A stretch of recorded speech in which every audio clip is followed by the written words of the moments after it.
Mwanaume asiye na thamani hana thamani.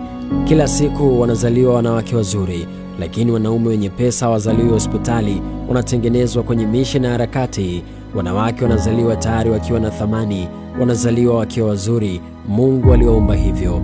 Thamani ya mwanaume inatengenezwa, thamani ya mwanaume inapambaniwa. Hakuna mwanaume anayezaliwa na heshima.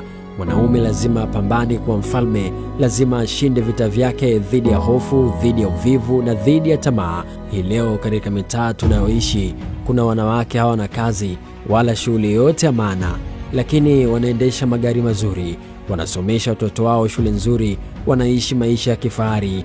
Yote haya yanakuwa rahisi kwa sababu tu wana shepu nzuri na sura za kuvutia. Mwanamke anaweza kutegemea uzuri wake aliozaliwa nao kulipa bili zake zote za maisha. Mwanaume umezaliwa na nini? Hakuna. Jamii ipo tayari kumwinua mwanamke mrembo kuliko mwanaume mwenye njaa. Unajua kwa nini? Kwa sababu wanawake waliumbwa kusaidiwa na sio wanaume. Jitahidi kupambana bila kuchoka.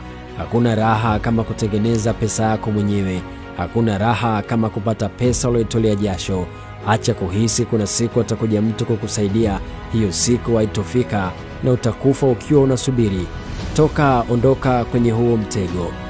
Muda bado upo. Usiache kujitoa muhanga kwa ajili ya maisha yako. Pambana mwanangu. Mapambano ya kweli Mungu hajawahi kuyafumbia macho. Kama sio leo basi kesho, ipo siku atalipa tu. Usiache kupambana.